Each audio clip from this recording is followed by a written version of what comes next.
시편 87편은 그 바벨론에서 돌아왔어요. 돌아와서 예루살렘 성전을 다시 건축을 했어요. 그런데 슬퍼요. 그래서 울어요.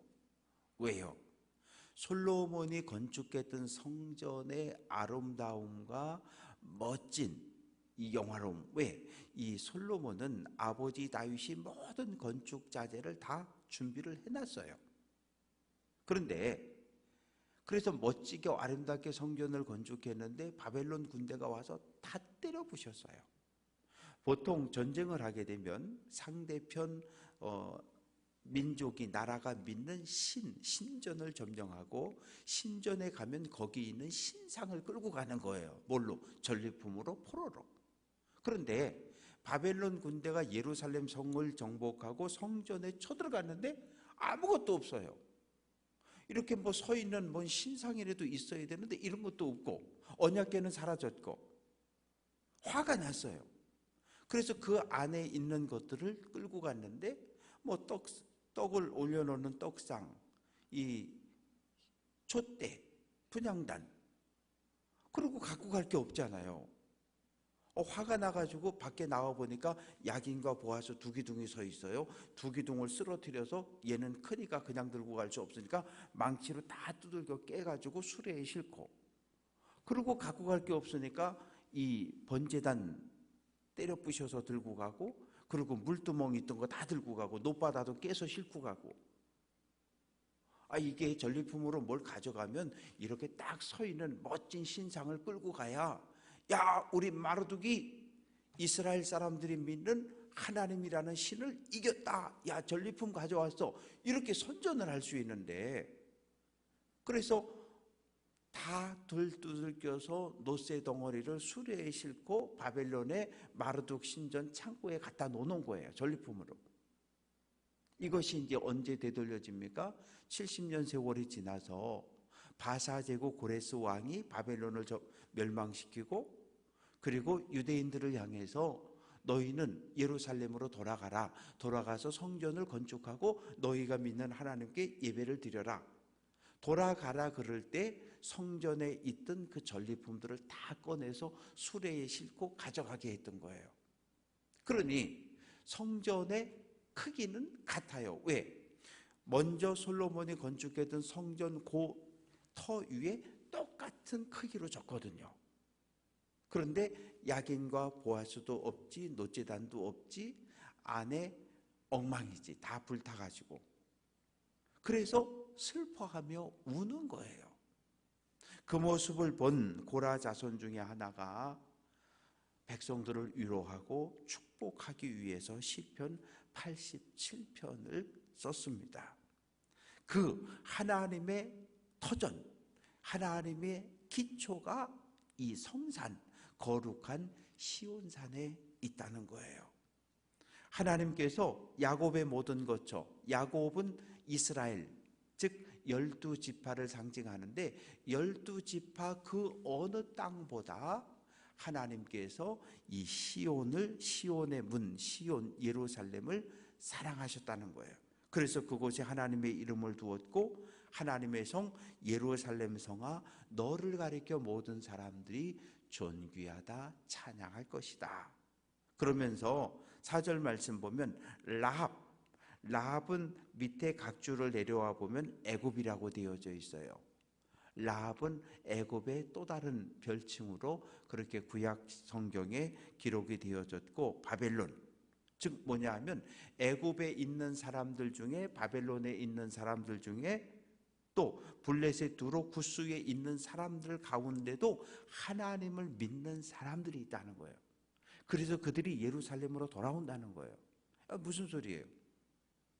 바벨론 군대가 예루살렘을 점령할 때 많은 유대인들이 도망쳤어요. 어디로? 애굽으로, 두로로, 주변 모든 나라로 다 도망을 쳤는데, 이제 유대인들이 예루살렘에 돌아와서 성전을 건축했다는 소문을 듣고 도망갔던, 포로로 종으로 팔려갔던 땅에서 하나씩 둘씩 돌아오기 시작했다는 거예요. 그러면서 말하기를 5절에 지존자가 하나님이 친히 시온을 예루살렘을 세웠다. 그러면서 6절 말씀 속에 보면 여호와께서 민족들을 등록하실 때에는 그 수를 세시며, 이 성경에 보면 생명록 뭐 이런 표현들이 나오잖아요. 이게 어디에서 시작됐냐 하면 출애굽 1세대가 애굽을 탈출했어요. 그리고 광야에서 인구조사를 한 적이 있어요. 그럼 인구조사를 하면 그냥 아무개네 뭐 이신에 몇 명, 김신에 몇 명 그렇게 써놓지 않아요. 오늘날 우리 조선시대 족보가 있는 것처럼, 오늘날 주민등록이 있는 것처럼 애굽을 탈출한 출애굽 1세대의 이름을 기록한 명부가 있었던 거예요. 요즘 우리 표현으로 하면 호적이라고 해도 되고 주민등록이라고 해도 되고, 그리고 때때로 우리도 5년에 한 번씩 인구조사 하잖아요. 그러면서 종교, 가족 상황 이런저런 이야기 다 체크해 가잖아요. 마찬가지로 출애굽 1세대의 이름을 기록한 호적이 있었고, 사망자는 지우고 새로 태어난 사람은 거기다 이름을 기록하고, 하나님이 하나님의 백성들의 숫자를 하나하나 세워서 이름을 하나하나 써놓았다는 거예요. 그래서 7절 노래하는 자, 뛰어노는 자들, 뛰어노는 자는 다른 말로 말하면 관현악단입니다. 악기를 부는 사람들 모두 나와서 하나님을 찬양하라는 거예요. 어디에서? 시온에서. 그러니 울지 말라는 거예요. 울지 말라는 거예요. 하나님께서 예루살렘을 다시 건축하게 하셨고 우리를 다시 회복시키시고 복주시기 원하시니까 울지 말고 하나님을 찬양하라. 이렇게 시편 87편은 노래하고 있고, 88편은 고라 자손이 썼는데 에스라인 해만의 마스길 이렇게 되어져 있는데, 해만이라고 하는 사람이 썼습니다. 해만은 고라 자손들로 구성된 찬양대를 지휘했던 찬양대 대장이기도 합니다. 그런데 마할랏 르안롯에 맞춘 노래, 마할랏 르안롯이라고 하는 이 단어는 병자를 위해서 연주해라 그런 뜻이에요. 특별히 몸이 불편한 사람들을 위해서 시 88편이 기록이 되었다는 거예요. 그러니까 이 몸이 아픈 사람들, 육체적인 질병으로 인해서 고난 중에 있는 사람들이 시편 88편을 읽을 때 위로가 되는 거예요. 은혜가 되는 거예요. 그래서 그 1절부터 18절까지 말씀 속에 보면 이 지금 몸이 아파요. 몸이 아파서 하나님께 기도하는 이야기가 많이 나오는데 1절에 보면 내가 주야로, 또 그 9절 말씀에 보면 내가 매일 주를 부르며, 이런 표현들. 그래서 이 아침에 저녁에 주야로 종일 매일 이런 표현들이 계속 나오는데, 그건 뭐냐 하면 지금 몸이 너무너무 아픈 거예요. 너무너무 몸이 아파서, 그런데 누구도 나를 치료할 수도 없고 사람의 손으로 어떻게 할 수도 없고, 그래서 어찌할 수 없으니 하나님 앞에 계속해서 기도하고 있는 거예요. 그래서 1절, 2절 말씀은 이 임박한 죽음, 너무너무 몸이 아파서 죽을 것 같은 거예요. 죽을 것 같은 그런 상황에서 기도하는데, 여호와 내 구원의 하나님이여, 내가 주야로 주 앞에 부르짖으니, 낮이고 밤이고 하나님 앞에 부르짖고 있으니, 2절 나의 기도가 주 앞에 이르게 하시며 나의 부르짖음에 주의 귀를 기울여 달라는 거예요. 내가 이렇게 죽을 것 같아서 하나님의 이름을 부르며 하나님 앞에 간절히 호소하오니 내 기도를 들어달라는 거예요. 그러면서 3절부터 9절까지 말씀은 지금 이 시인이 당하고 있는 고통이 얼마나 큰 건지, 육체의 고통의 크기가 얼마나 큰지를 지금 써놨는데, 저는 대상포진에 걸려봤어요. 그래서 대상포진에 걸리면 얼마나 아픈지 알아요. 저는 4번, 5번 허리 디스크가 이 허리가 좀 아파서 한 6개월 동안 거의 주일 빼놓고는 하루도 안 빼고 6개월 동안 가서 침 맞고 물리치료 받으러 가가지고 허리에다가 가죽 씌워놓고서 양쪽에서 땡기는 뭐 견인치료, 약 먹고 물리치료. 그래서 허리 아프다 그러면 전 이해가 돼요. 왜? 내가 6개월 동안 그 치료를 내가 받아봤으니까. 기도원 갔다 왔죠. 가서 기도했어요. 하나님 좀 허리 좀 안 아프게 좀 해달라고. 근데 하여튼 한 6개월 동안 고생하는데 어느 날부터 안 아파요.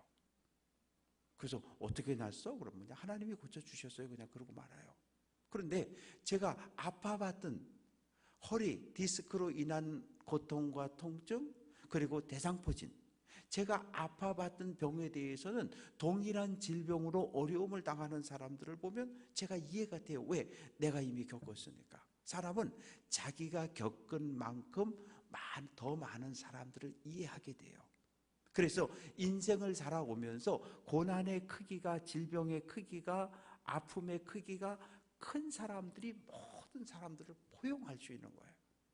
그런데 그런 고난과 고통의 경험이 없는 사람들은 이해 못해요. 왜? 아파본 적이 없으니까. 경제적으로 고난을 당해본 적이 없으니까. 상처를 받아본 적이 없으니까. 그래서 3절 말씀에 보면 나의 영혼의 재난이 가득하고 내 생명이 스올에 가까웠다. 죽음 문턱까지 가 있다는 거예요. 뭐 때문에? 육체적인 질병 때문에. 그래서 나는 무덤에 내려가는 자같이 되었고 힘없는 용사가처럼 나는 누워 있다는 거예요.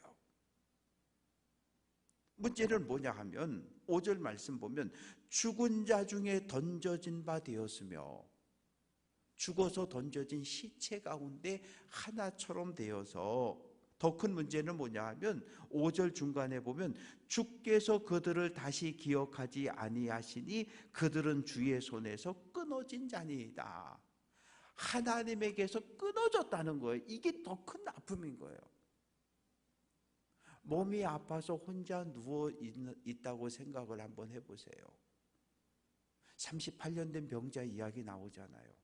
처음에는 가족들이 얼마나 그 사람 병 고치려고 달려들었겠어요. 12회를 혈루증으로 고통받은 여인의 이야기 있잖아요. 가족들이, 부모가 얼마나 그 사람을 데리고 소문난 병원 좋은 의사 찾아다녔겠어요. 그런데 1년, 2년, 3년, 4년, 12년이 지나는 동안에 재산은 다 털어먹었고 이제는 부모도 나를 포기했고 형제도 나를 포기했고 아무 소망 없이 살아가던 여인이 12회를 혈루증으로 고통당하던 여인의 이야기고, 38년 된 병자의 이야기는 더 말할 것이 없어요. 38년을 병원에 누워 있었다? 사랑하는 가족들과 관계 다 끊어지고 형제들과 관계 끊어지고 친구들과 관계 다 끊어지고 그 마음속에 하나님께 버림받았다는 이 마음의 상처가 더 큰 거예요. 인생을 다 포기하는 상황. 그 상황에서 누굴 만난 거예요? 그 상황에서 다 예수님 만난 거잖아요. 그래서 오늘 이 시인은 하나님과 관계가 끊어져서 하나님께 버림받았다고 하는 이 마음의 상처가 더 큰 거예요. 주께서 나를 깊은 웅덩이, 깊은 땅속에 어둡고 음침한 곳, 빛이 한 조각도 들어오지 않은 바닷속 깊은 곳에 나를 하나님께서 던져 놓으셨다는 거예요. 하나님과 관계가 끊어져 버린, 그것을 아파하며 힘겨워하는 시인의 이야기. 그런데 그것을 7절, 주의 노가 나를 심히 누르고 주의 모든 파도가 나를 괴롭게 한다. 이걸 뭘로 받아들이는 것? 이 육체적인 질병의 고통을 지금은 그렇게들 생각하지 않지만 이 당시에는 모든 고통, 모든 질병, 모든 재난을 하나님의 심판으로 이해했단 말이에요. 그래서 하나님이 나를 지금 때리고 있다, 하나님의 분노가 지금 내 목을 지금 누르고 있다고, 지금 이렇게 시인은 받아들이고 있는 거예요. 그래서 어떻게 됐습니까? 8절, 내가 아는 자를 내게서 멀리 떠나가게 했다. 나를 가증한 것, 냄새나는 귀찮은 존재가 되어서 가족도 부모도 형제도 친구도 나를 다 떠나고 나는 지금 혼자 고통을 겪고 있다고 하소연을 하고 있는 거예요. 그래서 이제 10절부터 18절까지 말씀 속에서 하나님께 부르짖고 있는데 9절 말씀 보면 내 눈이 쇠하였고 여호와여 내가 매일 주를 부르며 주를 향하여 나의 두 손을 들었습니다. 우리는 이렇게 통성기도할 때 손 들고 기도하지만 유대인들의 삶은 두 손을 들고 기도하는 게 일상적인 기도의 삶이에요. 그래서 두 손을 높이 들고 이건 뭐예요? 하나님 나 항복 제발 나 좀 살려달라고 항복. 두 손을 높이 들고 하루 종일 기도하고 있는데 왜 하나님 내 기도를 안 들어주냐는 거예요. 내 기도를 듣고 나의 병을 고쳐주시고 나를 이 고난에서 건져주셔야지 왜 그렇게 하지 않느냐는 거예요. 그래서 10절부터 18절까지 말씀을 쭉 읽어보면 마치 하나님을 원망하는 듯한 그런 표현들이 많이 있어요. 나를 하나님이 버리셨다는 거예요. 나를 하나님께서 잊어버렸다는 거예요. 그러나 13절 여호와여 오직 내가 주께 부르짖어 싸우니 아침에 나의 기도가 주의 앞에 이를 겁니다. 밤낮 주야로 기도하고 매일 기도하고 종일 기도하고 새벽에 기도하고 그냥 하루 일상의 삶이 하나님께 살려달라고 부르짖어 기도하고 있다는 거예요. 그러니 14절 여호와여 어찌하여 나의 영혼을 버리시고 어찌하여 주의 얼굴을 내게서 숨기십니까? 나는 15절 어릴 적부터 고난을 당하여 죽게 되었다. 나는 어려서부터 너무나 많은 고난을 겪고 여기까지 살아왔는데 하나님 왜 나를 이 고난에서 건져주지 않느냐고, 왜 나를 이 어려움에서 치료해 주지 않느냐고 하나님을 향해 원망과 탄식을 막 쏟아내고 있는 거예요. 그러면서 16절 주의 진노가 내게 넘치고 주의 두려움이 나를 끊었다. 17절 이런 일이 물같이 종일 나를 애우며 결국 18절 내게서 사랑하는 자 친구를 멀리 떠나게 하셨다.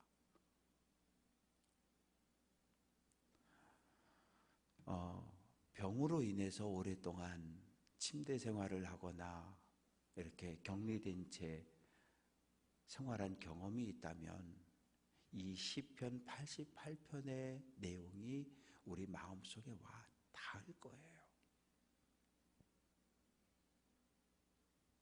그래서 몸의 육체적인 질병으로 인해서 몸은 점점점 연약해져 가고 약도 먹어보고 수술도 받아보고 별별 치료라는 치료는 다 받아봤는데도 아무 효과가 없고 차도가 없고 이제 부모님도 야 이제 더 이상 못 도와주니까 네가 알아서 해라.